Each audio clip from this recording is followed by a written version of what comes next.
Hi, everybody. Welcome to Life Made Easier, where you're going to find ancient wisdom with a modern approach. I'm Dr. Tiffany Hunter, an energy healer in the States. And in each episode with us, we're going to share useful information from the world of energy healing and support you to increase your energy intelligence and your energy health. We want to develop and enhance that to make your life easier in practical and simple ways. And I'm Dr. Karen Janes, a psychologist and energy healer in the UK. And in today's episode, we're going to explore the often misunderstood topic of emotions. You might find it helpful to first listen to our podcast about emotions versus mental reactions, because it's really important to be able to distinguish between the two. And today we're going to dive a bit deeper into exploring our emotions and how they can show up energetically. And I think we want to kind of communicate, I know this is true of Tiffany too, that we both feel that really strongly that there are no bad emotions, but all emotions have value. So in today's episode, we're going to aim to help you to get better at identifying your emotions and understand the value of doing that. And we've also got some suggestions to help you with what to do once you've become more aware of them, or particularly if you feel more overwhelmed by them. Yes, we are. And part of we thought this podcast would have value is because emotions can be overwhelming. And at the same time, emotions really do run our lives. We really do feel good and not good based on our emotional state. So for some people, this podcast might be triggering. We just wanted to mention that ahead of time. So go tread carefully if you are somebody that thinks this could be you. Give yourself permission not to listen to this, to stop listening to this, and to speak to somebody about it, either professionally or just personally, to help yourself through it if you find that any of this information is triggering for you. Great. Thanks for that, Tiffany. So what is an emotion? So we talked a little bit about the importance of, as we mentioned in another podcast, about distinguishing a mental reaction and an emotion. But just in case you haven't listened to that or not for a while, essentially an emotion is something that has a charge to it that's generated in the body, usually as a result of an event or a thought, an experience. And a reaction is more of a mental thing that is happening kind of up in our minds. And essentially there are four main emotions. They are happy, sad, angry, and afraid, although there is some variation on that, but for the purposes of today, I think that just keeps things really simple. And then in a way we can think about other emotions as all being within each of those four subcategories. So joy or excitement would be part of the happy subcategory, and rage and hostility or irritation or frustration would be in the angry camp. So we can kind of, broadly speaking, organize our emotions into those four kind of headings. So happy, sad, angry, afraid.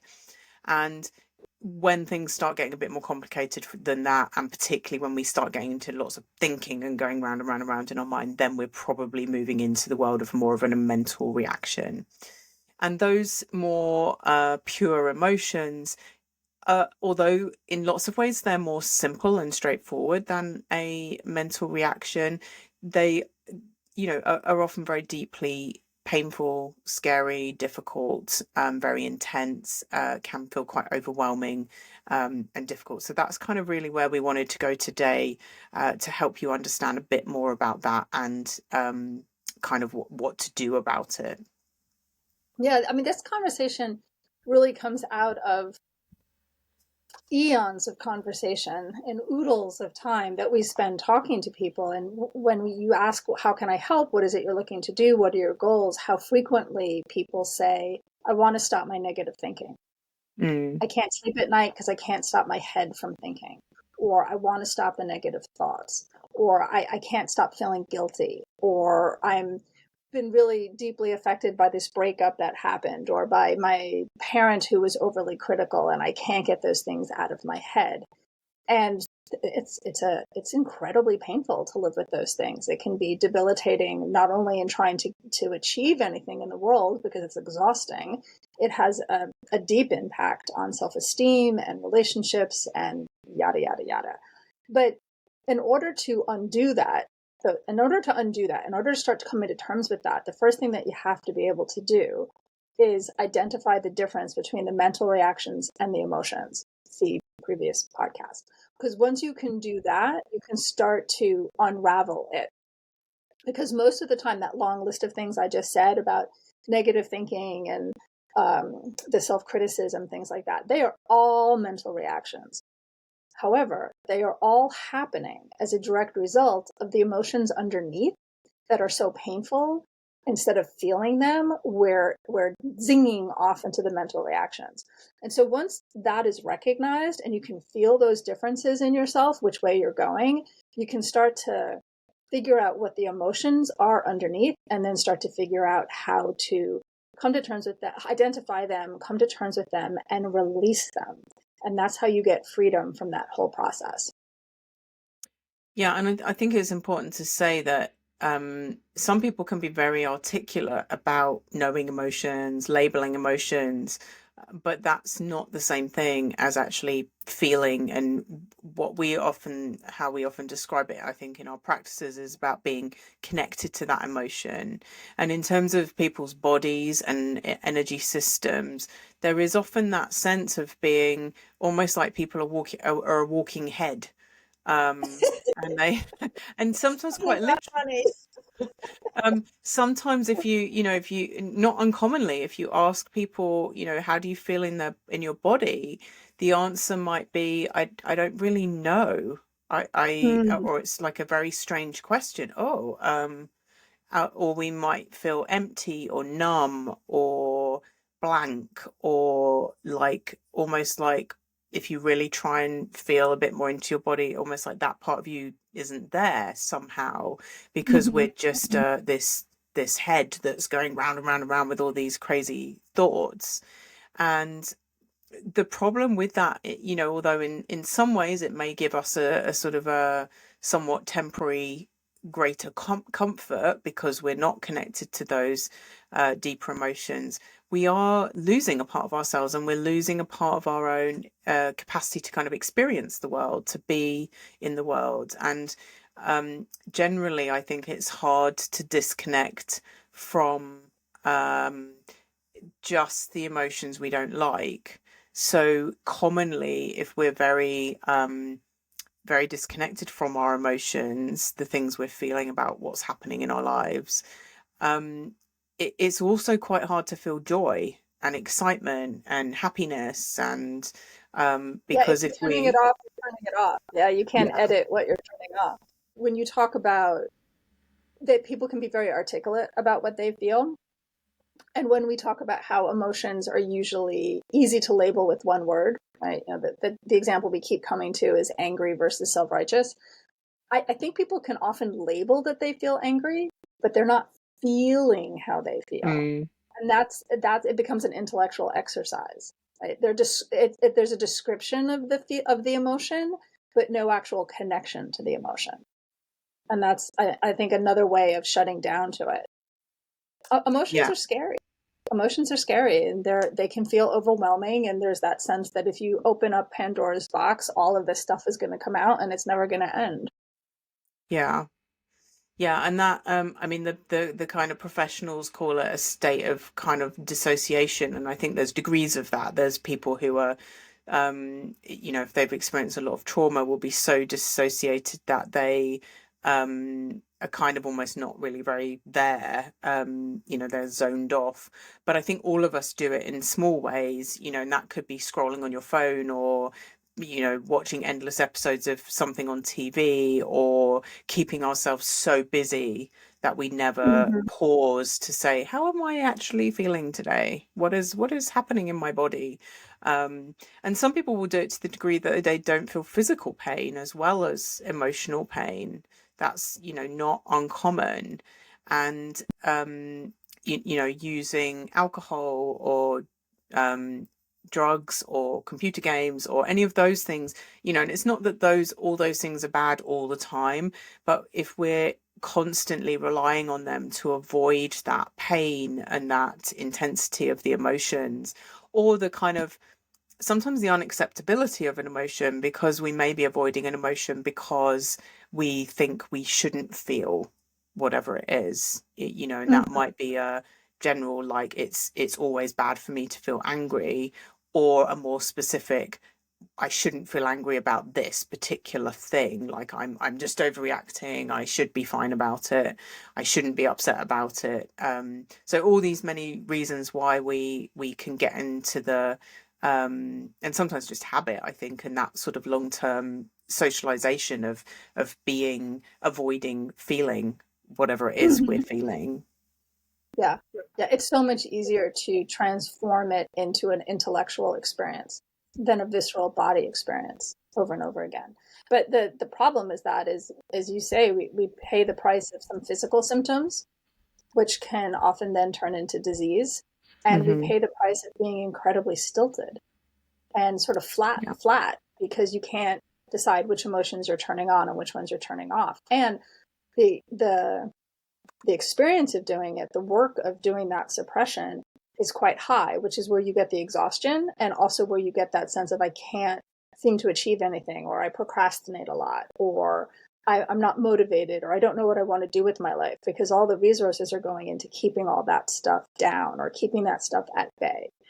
So being able to feel confident that your emotions are okay and that you can connect to what they are and that you can feel them in your body and allow them to release is hugely beneficial. And I think they've actually done some research fairly recently, haven't they, that the emotional response lasts for 90 seconds. Have you come across Yeah. that?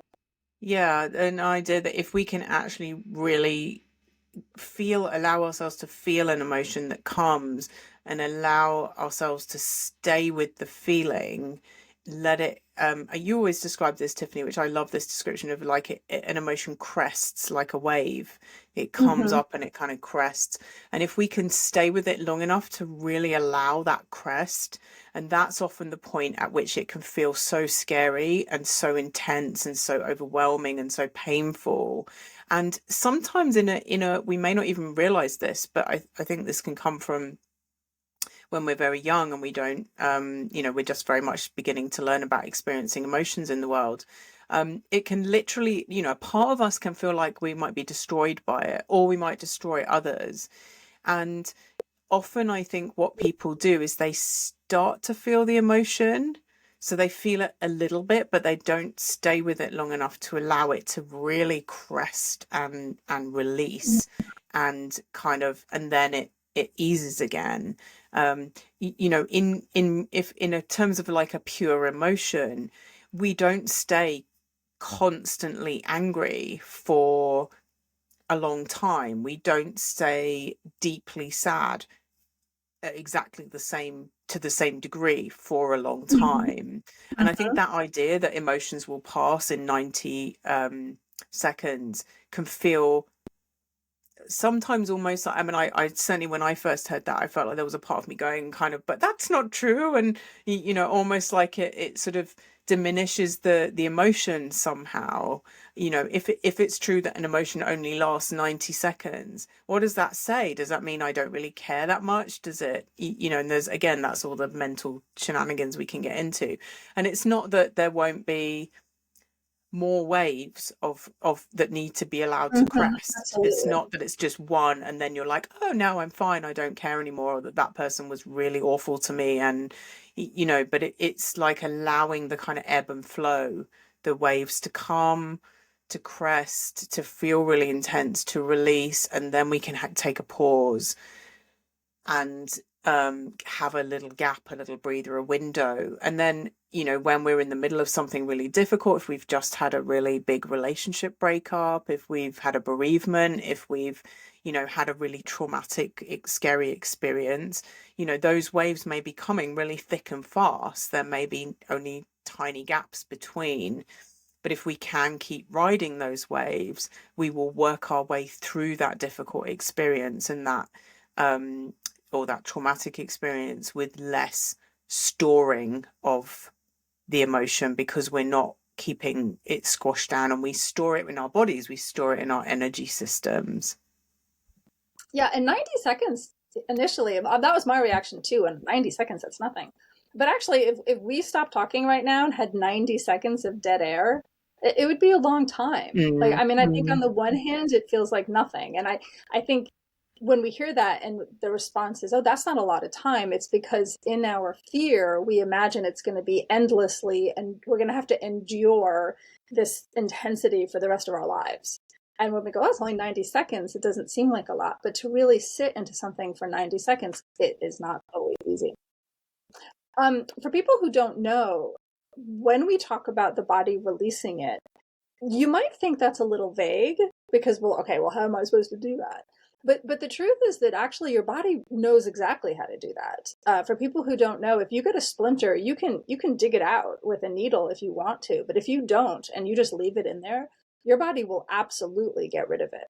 Bodies know how to get rid of everything, whether or not it's the food you're eating, the splinter that's gotten into your skin, or I've even heard stories of um, soldiers that had bullets that got embedded in their bodies and came out 10 years later because the body just kept moving it out, moving it out. Wow. It is a absolutely instinctual, natural process for your body to release emotions. This wave, this cresting wave that Karen is talking about, is a natural process that you do not need to be taught how to do.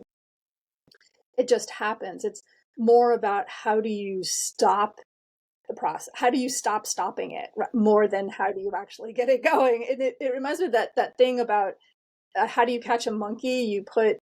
It puts its hand in the jar and grabs the candy, and then it all it has to do to get out of the jar is let it go when it won't, so now its hand is stuck in the jar. Like, you have to learn to stop stopping the process, uh, rather than actually learn how to release it. Yeah, we've all been like trained to stop. Mhm. And mostly we don't even know we're doing it. Like No. Yeah.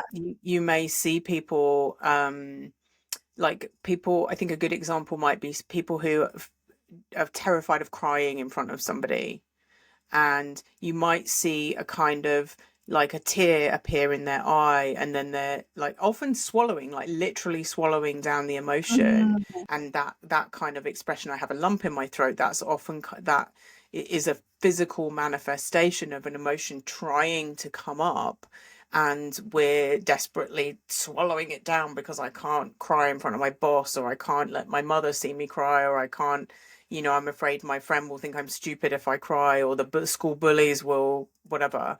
Um, so we literally swallow down that emotion, and then it's kind of gone. And then somebody might be like, oh, like they're fine now, but actually, what they've done is push that emotion somewhere else where it then has to be held onto, it has to be stored, and Mhm. we can end up with kind of mountains of this stuff over time.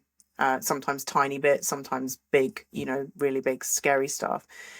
There are times, I think it's worth saying, when we might need to do that. There might be times when we aren't safe to be able to cry or to show Yes, fear or to express anger or whatever it is we need to do. Absolutely. Um, absolutely. but if we're doing that all the time, in all the situations when we don't need to stop it, and we never pause long enough to give ourselves a chance to let some of that emotion release, it's like we bury it deeper and deeper, and there's more and more layers on top, so we end up with this big backlog. um, Mhm.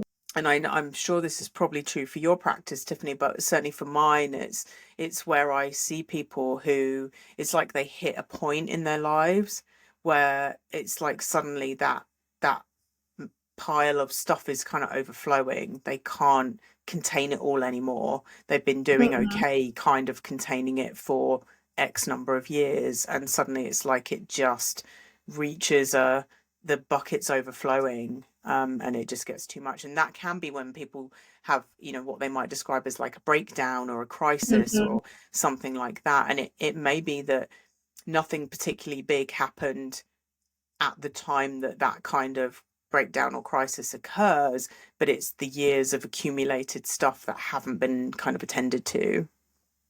Yes, as well as the resonance between the stored stuff and the external stuff. Mm, And if people want to have an understanding of all of this and how this is working in the energy anatomy and how you can understand this from an energy point of view, the best example that we can come up with is to think about how oysters create pearls. Oysters get sand in them occasionally, and it's annoying, it's irritating, it's not good for them. It scratches, it rips, it does bad things, right? So in order to protect themselves from that sand, the oyster creates a pearl around the sand that's nice and smooth, and then therefore the sand can sit inside the oyster and not hurt it. And that's really what happens with humans. When we have an experience that has too much charge, too much negative charge, we will coat it with the energy and turn it into kind of a block, as Karen describes, into a little pearl inside our bodies, and put it into storage. And not dissimilar to an oyster, if you've got one or two, and frankly, I don't think I've ever met anybody over 12 that hasn't had a few, because things happen, right? Life.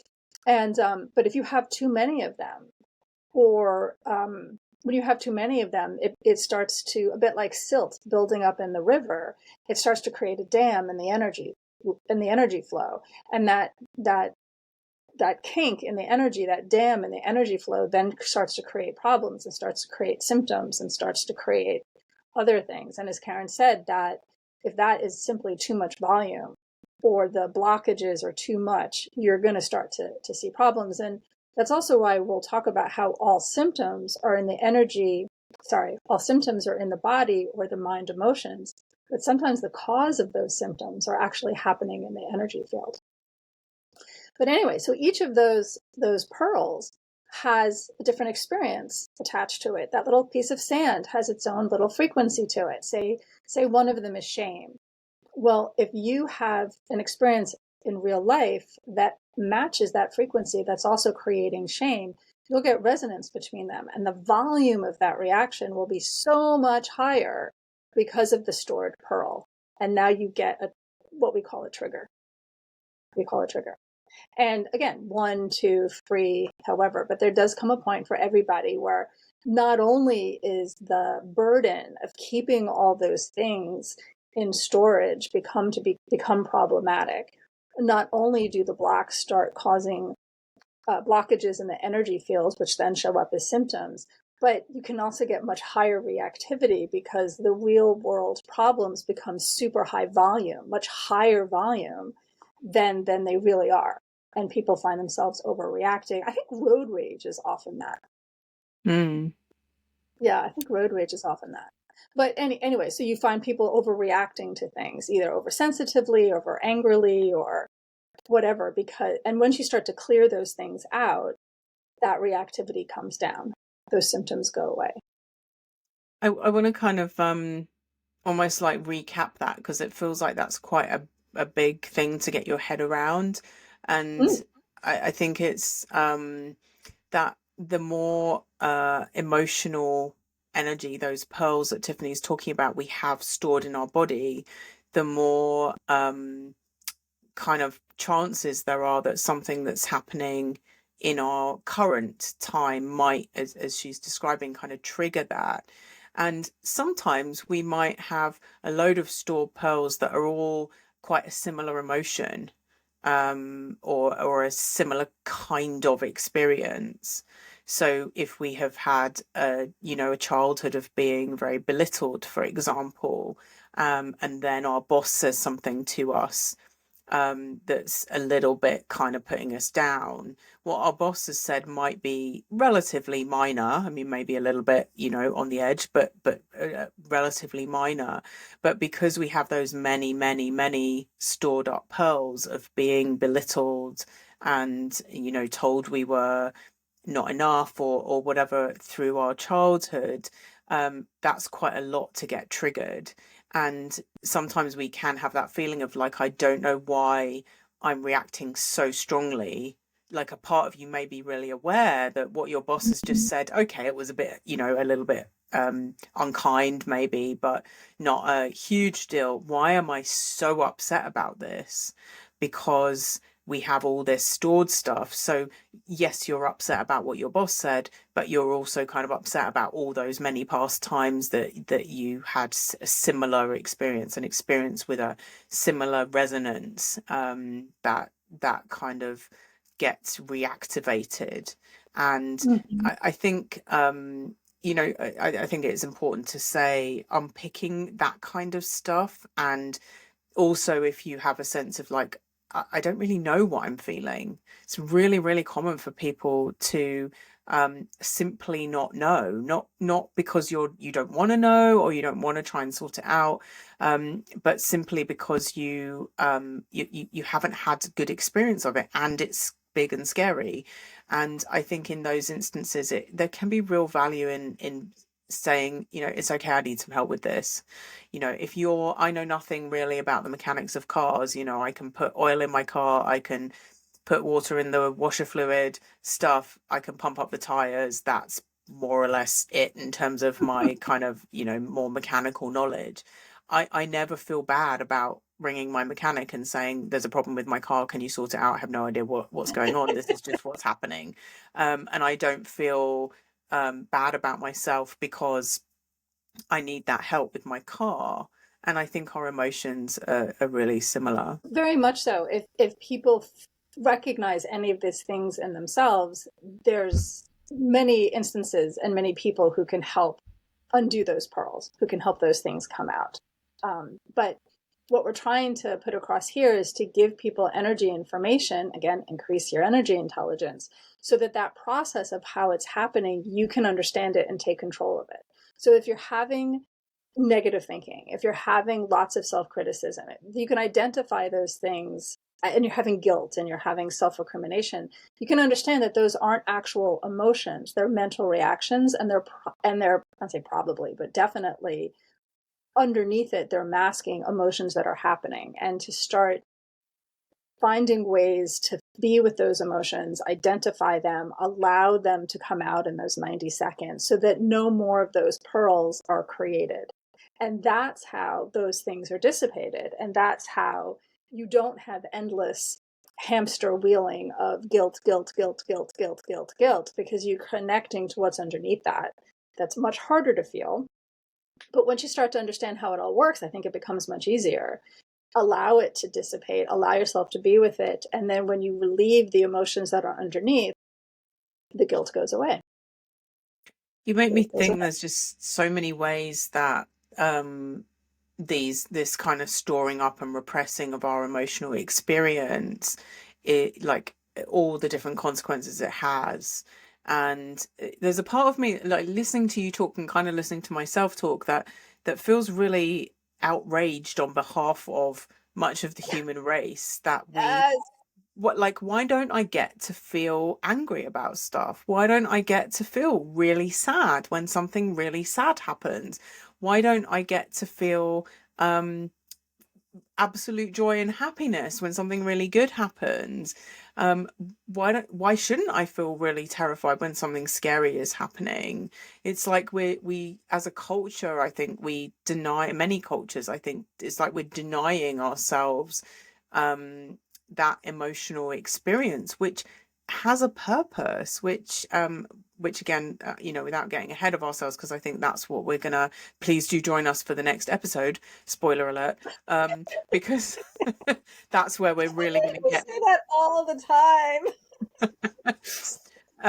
because that's where we didn't want to overload you too much in one episode, but that's where we want to then move on, where we're going to go from here to in our next episode to talk a bit about what do we do with this information then, and how can we make it really work for us and make it useful, because we're not just telling you about all this stuff because it's really, oh, there's all these emotions you're not dealing with, and we want you to go away and feel lots of pain and lots of anger and lots of upset No because way to be it, miserable. for no kind of purpose.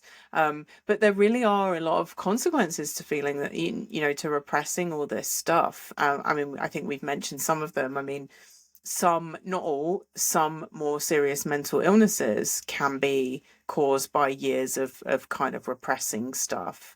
Um, and just that, I mean, again, I don't know about you, Tiffany, but I see a lot of people who will come to me and say, there's nothing really wrong, but like my life is kind of good. I feel like I can't really complain about anything. I still care about my partner.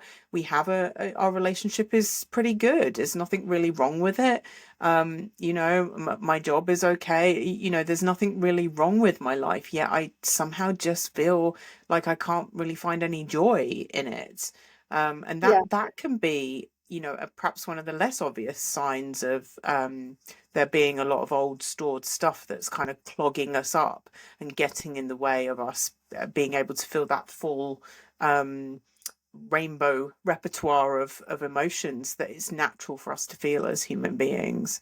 Yeah, I think that's super, super common. Those two things go together, Mm. as well as the whack-a-mole of physical symptoms, Mm. right? Yeah, I sorted out this, but now I've got that. Then I had this, and I sorted that out. Then I got this other thing, that kind of thing. Yeah, Yeah. there's real consequences to it. Yeah, I mean, physical, I think there can be many physical manifestations. And again, there are other causes of physical illness. There's lifestyle stuff, what we eat, all of that kind of stuff, and there's genetic stuff that we have no control over, and our environment, and all those kind of things. But I think this kind of emotional storing up of the emotional energy of experiences we have when we don't allow ourselves to feel, or aren't able to feel the emotion in the moment, does it keeps our nervous system in that stress, fight or flight state, Mhm. which in the moment really impedes some important physical functions. We know when our adrenaline is spiking and our cortisol is spiking, that our immune system kind of switches off, our digestive system slows right down or stops really functioning. So many important body systems, I was going to say symptoms, systems, um, don't function very well where we're in that heightened stress state. And that's how we can end up a lot of the time if we're not able to really connect with and feel our emotions as we go along and clear out some of this old stuff that really important, as Tiffany said. All of us have at least some of it, so it's not strange if you're recognizing some of this. No, no, no. It's how we're made to work. Our body is made to store things. It's when it becomes too much that it becomes a problem. I'm realizing that what you're saying implicitly, no, and I want to make it explicit, is that the stress and the strain of all the mental reactions, of living in the suppression, of living in the cutoffness, of living in the endless looping of the mental, is so much more stressful than the pain of those 90 seconds to feel Mm. the true anger and the true grief. And there's some irony there because we're so much we're so much we're so programmed to fear the emotions as damaging, as if somehow living in the other is going to protect us, right? And I mean, it protects us from the emotions, but in the long term, the stress of living in the mental place or the cutoff place is so much more damaging than really taking a deep breath and starting to identify and feel the emotions that are going on underneath it. Mm. Yeah. And you can start in a really private way. Like you don't have to suddenly start, if you start to feel more of your emotions, you don't have to start telling anybody else. You can just begin to notice a little bit more in yourself. At how what am I feeling right now? How am I allowing myself to feel, or what does it feel like when I'm pushing something down? Can I begin to kind of identify that a little bit more? And you won't catch it all the time. And I think probably most of our podcast episodes, we end up somewhere saying, be really gentle with it, be really kind to yourself. Because our bodies are under a lot of stress, and our relationships may be under a lot of stress because we're all tensed up with all this stuff. We may be feeling physical pain. We may be feeling really uncomfortable in our skin, but Mm-hmm. by again, habitually kind of keeping all this stuff down. Yeah. I think the other thing that we always say if any of this is difficult, definitely get support and get help. Mm-hmm. The information that we're giving you, we're hoping you'll be able to use as a preventative so that you're not adding to the burden of your stored things, that you can also use as a means to have a much higher quality of life, because if you're suppressed and shut down or living in these mental reactions, that's just not a happy place to be. But in that process, you might be triggering deeper and harder things. So just keep that in mind and, be mindful of that. But hopefully this has given you a place to start of being able to really navigate the landscape of these things and move further and further away from the endless looping in your head and closer to the freedom that can come. Yeah, so maybe before we go, we could just, I think the main key things from today's episode are about emotions being a charge that really happens in your body, often as a result of a thought or an event experience, but it's really a felt bodily thing. The four main emotions are happiness, sadness, anger, and fear, and that most other emotions, essentially just all other emotions, probably fall into one of those, broadly speaking, one of those categories. So a really good place to start, if you're like, I don't know how I feel, is to say, is it closest to happy? Is it closest to sad? Is it closest to angry? Is it closest to being afraid? Yeah. And really be gentle with yourself with there are lots and lots and lots of reasons why we don't allow ourselves to feel our emotions, or we can't feel our emotions. And most often it's not because really deep down you don't want to, but because it's hard. It really is hard to do. And but as we will, begin to share more about, not feeling our emotions can have a really big impact on our health and well-being, both in the kind of short term and longer term, which is why we wanted to, begin talking a bit more about this topic. Yeah, and getting in touch with them and feeling them and letting them flow for those and crest for those 90 seconds can have a massive impact to your sense of freedom and strength and confidence in Yeah. how you walk through the world. Yeah. Thank you, everybody. Let us know how it goes. We look forward to having you join us for the next discussion of emotions and beyond. Hi, I'm Carol Smith, the producer of the Life Made Easier podcast. We hope today's episode gave you some meaningful tools and takeaways to help make your life feel a little lighter. You've reached the end of this episode, but not the end of the ways that you can support us. Please subscribe to us on your favorite podcast app, follow us on social media, and check out our Patreon for extra content and ways you can go deeper with us. There's also a whole library of episodes waiting for you to help increase your energy intelligence. Take care, and we'll see you on the next Life Made Easier.